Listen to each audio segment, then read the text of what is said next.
Minecraft, and today we are going to continue with our question and answers and exploration and tactics. Hopefully it won't take 400,000 minutes to answer all of the questions, but let's go ahead and get started, continuing right where we left off last episode. Alright, we are back. I have moved around a little bit in the cave to find some more resources to go ahead and collect. Got some more free inventory slots. Let's continue with questions. JoelX1000 once again also asks, on the subject of YouTube-y kind of stuff, do you ever expect to do YouTube as a job? And I kind of talked about this a little bit in the previous video, I think. But briefly, the answer is no. If Mindcrackers like Baj and Milby can barely manage to eke out survival doing it as a job, there's no way that I ever could. Yeah, I'm making less and less each month. I presume it's just because of the competition and there's so many other good Minecrafters out there, or the fact that maybe Minecraft is finally starting to wane in popularity a little bit. I don't know. But yeah, no, I do this as a hobby. I was like, I thought I heard a footstep. I don't know where he came from. That was not the best Brian play I've ever seen there. Getting snuck up getting snuck up on by creepers like that is a way to lose all of your good stuff. I don't think he could have come from down there. He must have just walked. I thought I might have heard another step. I'm not sure where that creeper came from, which upsets me a fair bit. Maybe he walked around from this corner. Yeah, I've been trying to be a little bit better about doing kind of the post-mortem of such events now, to discover where it was that the monster that I didn't see who snuck up on me from, because I think that will be a way to kind of improve my overall caving game, and not get myself into trouble in ultra-hardcore matches when it matters the most. But that is a case where I'm still not entirely sure, and I don't know that reviewing the video will reveal anything new in terms of where that creeper came from. Yeah, so back on topic. Yeah, I am doing this as a hobby, just kind of taking advantage now of my, I don't know, semi-retirement. I quit my job, it's 7 months ago now or something. And as a result, I've been spending more time playing Minecraft and making videos, which has been pretty cool, as well as just doing other things. But yeah, I'm just living off of savings. And yeah, this makes almost no money at all, and but it's still fun to do, and so I enjoy doing it. And I'm also, I'm trying to do, not treating it as a job per se, but trying to, I don't know, become more professional at it or something. It might be something that I can add as a random, bullet on a resume in terms of has good things with video editing skills and some kind of social media kind of stuff. Although honestly, if I go back and get a job again in the future, it'll probably just be doing more programming work, and the stuff I already have in my resume for that will be just fine to land another job in the future when the spirit moves me to do so. Yeah, but for right now, I'm just enjoying taking this time off, doing the things that I want to do. And I guess, hey, if I'm going to try to be a positive role model, I'll say, if you do well in school, and become a person like me who gets a PhD and has many sought-after skills in an important industry of computers, then you could make a lot of money and then afford to take a lot of time off after you've made that money and do fun things like play video games. What did I get there? Just some unenchanted gold leggings, which are going to kind of clog up my inventory. But at this point, yeah, my ender chest is just about filled up with inventory, and so I'm going to need to be heading home in the not-too-distant future. And so maybe after I finish up this little area, we'll try to get out of this cave and see if we can successfully shepherd all of our finds from these cave systems back home and see just how much inventory we got. So far, it's only been 2 dungeons. I haven't found any dungeons this episode, so maybe I should try to move more quickly through the caves, kind of in an upward direction, and see if we'll discover some dungeons that way. So thank you for your questions, JoelX1000. Next up, we have a viewer person on the Reddit, I don't remember, yeah, I think this was a Reddit question, by the name of Luxurio Music, although I think that's also the YouTube name, because I think I've seen this person comment on the channel. Luxurio Music asks, who do you watch most who is not a part of Minecraft? Or, sorry, a part of Mindcrack. And there's a few channels that I watch a bit of. These days, probably, I would say, Burgasms, one of my ultra-hardcore friends. He's got a series going right now called 10 Hearts, which basically takes the end of crafting and combines it with ultra-hardcore. And in this season of 10 Hearts, he's trying to defeat the Wither, which is Crazy Town. But yeah, I watch him. Winter, I need coal again, so let's grab some coal with my Fortune 3 pick. Wintermaw is doing a new Super Flat Adventures world, where she has kind of a custom Super Flat world. And I like watching her because she has a cool voice and does some silly video editing stuff, and it's fun to watch. Let's see, I wrote down some other things. 32, the creator of Final Fantasy. All right, I hear zombies, sounds like up in this direction. So let's see if we can find our way into another cave over here, perhaps. 32, I usually watch his stuff. He does a lot of kind of custom maps, like little mini CTM maps lately. He was going through like a whole series of them. Hello, is this a ravine? What is this? Just at a glance, this looks like the edge of a ravine. Yes. Wow. Alright, well the good news is it's pretty quiet. Not a lot of mobs around here. Bad news is I am in a place where creepers could like fall on my head and do bad things to me. I do want to kind of get up and out, and so maybe I'll just start pillaring up here. So let's see, Burgasms, Winter, 32. When I play a CTM map that I really like, I tend to then go and watch a bunch of other people who are playing the map just by going and searching YouTube for Minecraft videos on the map. And so I haven't been doing that really lately, but that's another thing in terms of like, sometimes it's, you know, somewhat random people or one-off people that I watch, but that's another kind of like set of people that I watch. How high up am I? Y47? Yeah, I think I'm just gonna go ahead and climb my way out. And that is probably related to another question that I thought was coming up. Hold on, I need to go over to the other monitor and scroll over my little text file over here. Yeah, I'm gonna skip down to another question by Games with Artie, who asks, can you read your YouTube subscription list to us? I can, and it may surprise you to hear my subscription list. First off, yeah, I guess the answer to that question is yes. Yes, I can do that. Moving on. No. But it's probably a request. Would you read your subscription list? And I shall. It looks like this right now. 32LP. 32, the creator of Final Fantasy. That's his channel. Alex Diener is someone that I started watching because of his playthrough of Vex's Waking Up. And he's also a programmer person and has done some things with Minecraft and programming and making mods that I enjoyed watching as well. Crafted Movie makes little Minecraft shorts. And so they don't put up content all that often, and so that's one that's easy to keep up with without much effort. Gleason9. Gleason, you guys know from the KGBs, and he hasn't really made many videos of late, and so it's also been kind of easy to keep up with him because there hasn't been anything to watch, although perhaps in the future, near future again. Oh, is that a beach or is that a desert?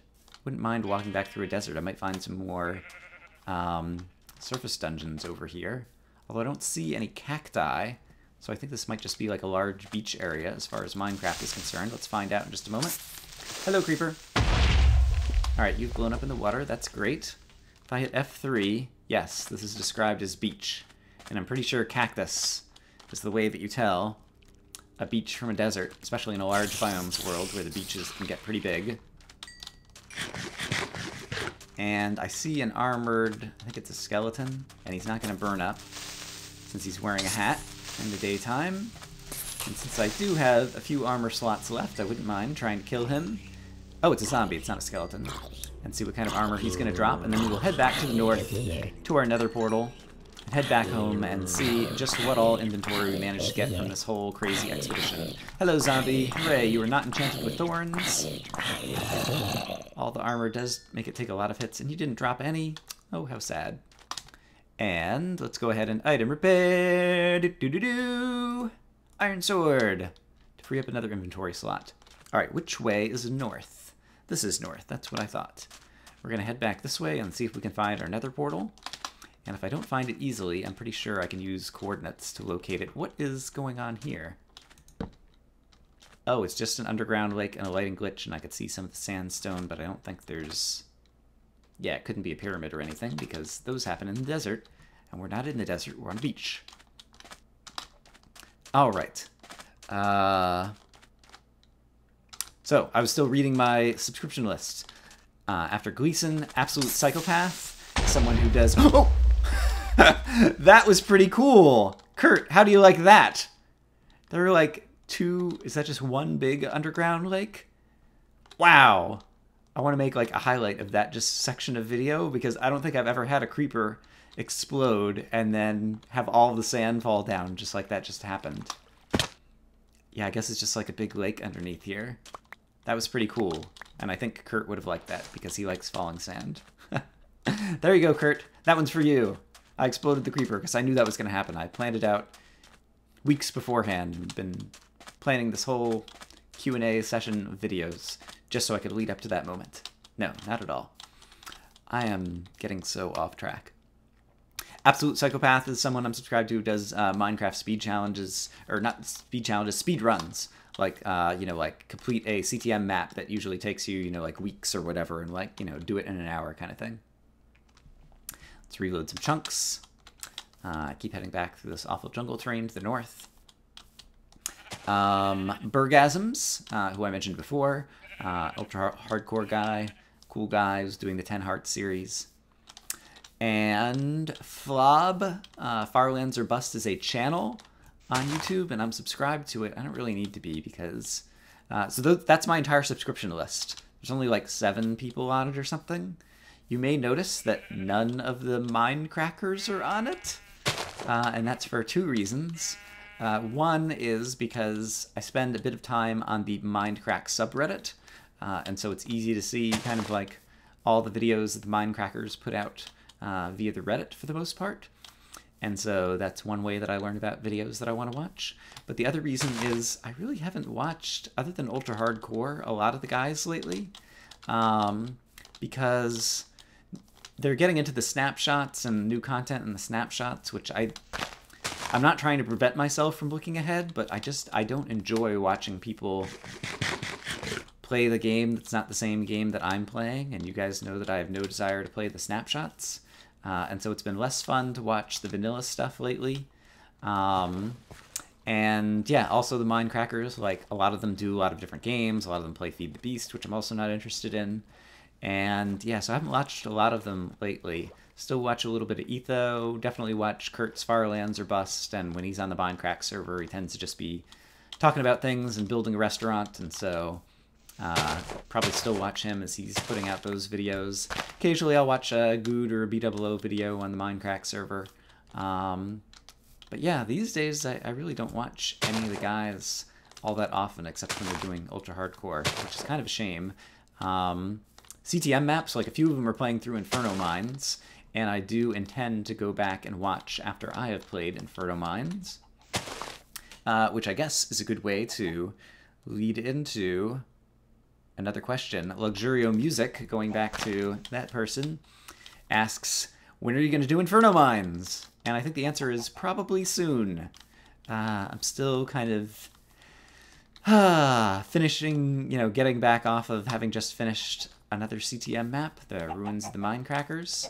But after I've had a little bit of break from a CTM, I am looking forward to going and playing through that one on my own playing through a map on your own, you get to kind of like set your own pace and do your own video editing and have your own style to go and attack the map. And so I'm looking forward to that. I think, yes, there's a jungle temple over here that I did not previously see or know about, and so we are going to go explore the jungle temple briefly. And let's see, is there any good stuff in temples? I think it's like similar type of loot that you find in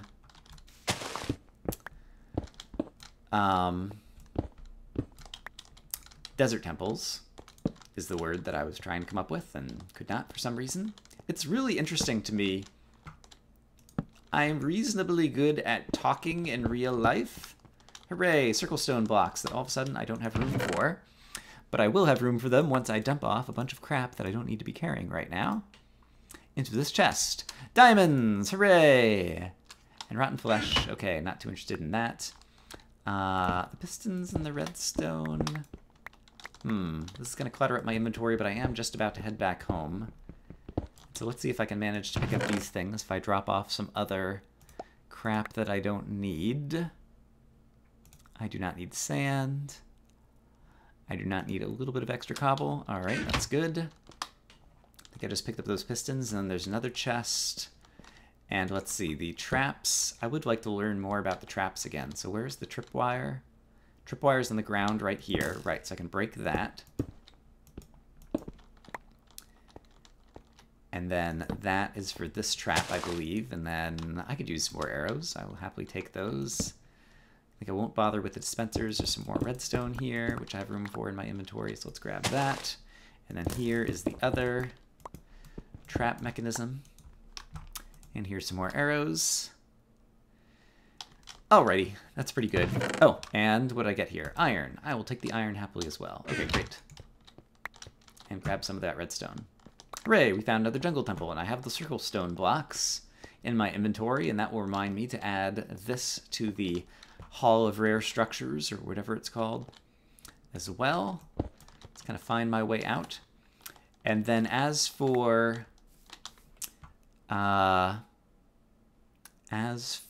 trying to find my way back to the portal, I think the easiest way will be to use coordinates.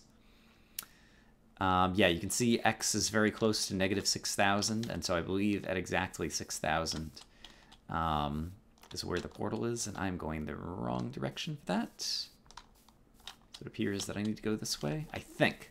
Because I think in the nether it was like at exactly like minus 750, which would be 6,000. Or it should be near there anyway. And then the nether portal's on top of a tree, and there was a stack of gravel that I used to get down from the tree. And then the Z should be like also like exactly... Ooh, what is the Z coordinate of the portal? Alright, I've gotten a little lost, but fortunately, one of the nice things about making videos is that you have a video record of your travels. And so I actually had the coordinates on the screen when I first exited the nether portal a couple episodes ago. And so I know how to get back there. My Z has overshot. And so I need to head back this way to a Z of about 800, and then I'll be in the right spot. And so I will see you guys back at the portal. Found it. Got it. I will meet you guys back at home. All right, we are back home, and I can count up the loot. I got 1, 2, 3, 4, 5, 6, almost 7 stacks of iron. We found our 2 dungeons, which we'll have to go and mark in a moment, as well as the jungle temple. Got 34 diamonds all told. Got a piece of chain leggings. And yeah, some redstone, a little bit of lapis. All in all, not bad, not bad. Less than a stack of gold. Gold, I'm not great at collecting a ton of. I do want to check quickly. I think whatever extra enchanted armor I have would have been right here. Based on the new organization system that I have going on here, do we see any chain leggings anywhere else? There was some dyed armor over here. I do not. And so maybe that's the first piece that I've gotten in this world from a random drop of a mob, which would be pretty cool.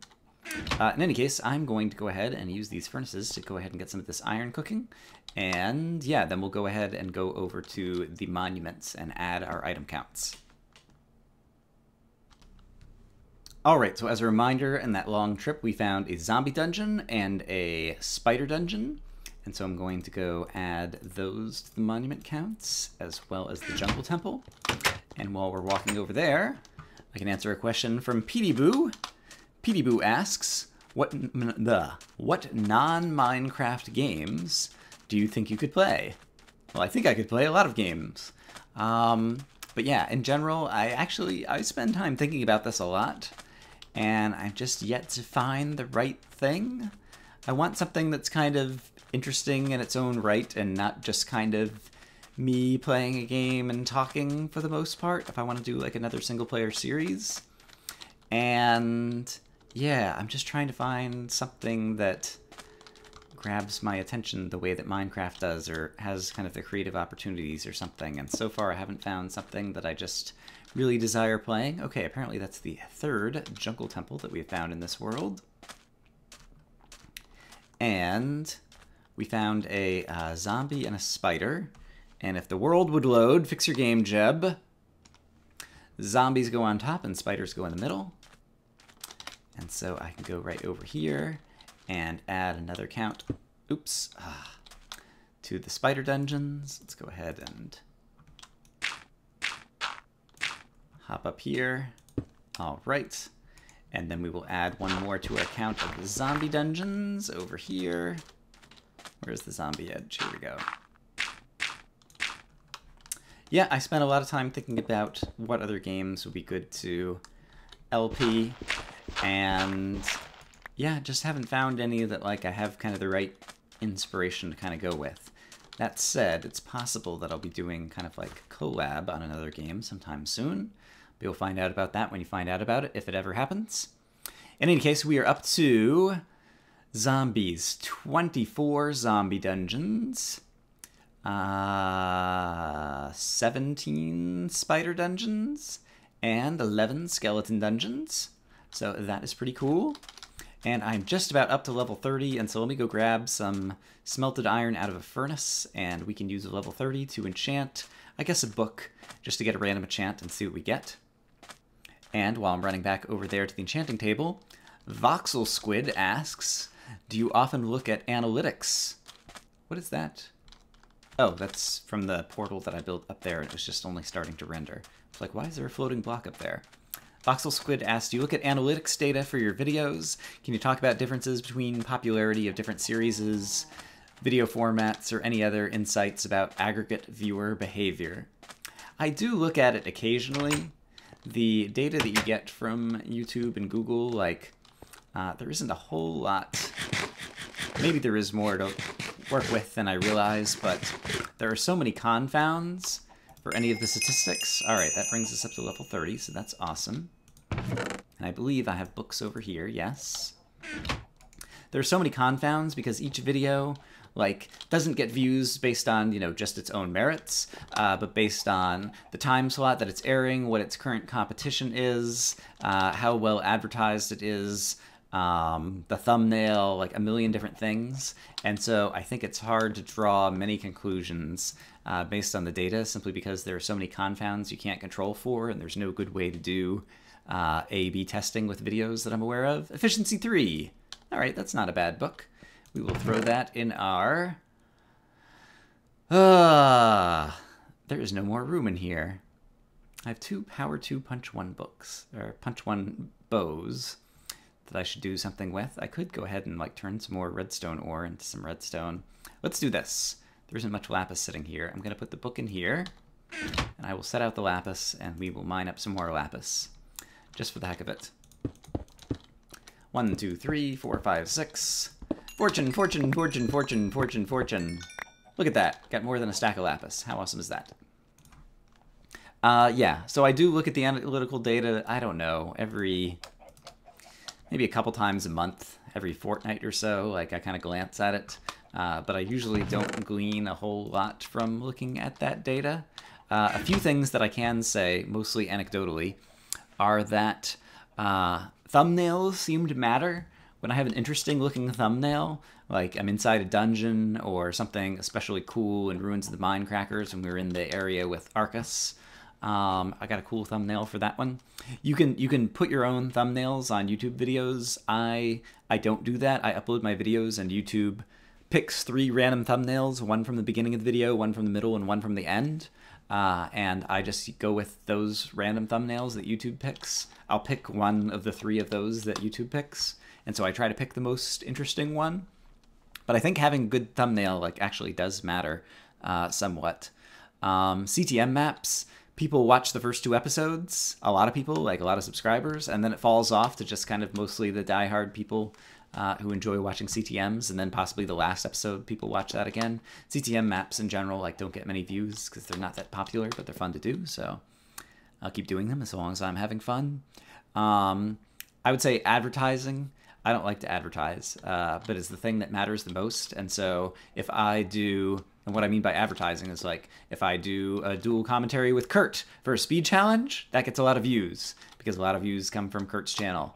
Or when I made episode number 125 of this series, where I built this crazy thing, my tribute to the Mindcrackers, the Words with Friends board, Doc and Good both tweeted likes of that video, and so that video got a ton of extra views, and as a result, like, I gained some subscribers from that. And so basically, if you want to get views, like, you have to have popular people somehow advertise your channel. But yeah, advertising, like, it's not something I'm interested in, and so I will occasionally post what I think is my very best stuff, like on the Mindcrack subreddit or Minecraft subreddit.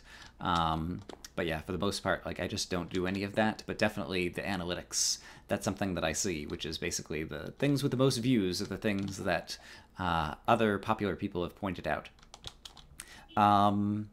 Yeah, so I look at the analytics data, but there's not a whole lot there. And I think at that point, we have finished up the whole kind of YouTube kind of section. There's still a personal questions kind of section that I want to get to.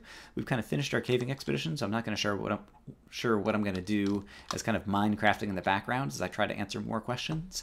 But I do think I will have one more video where I answer some more viewer questions, and so you can look forward to that. In the meantime, I hope you guys are having a great day, and I will see you again soon.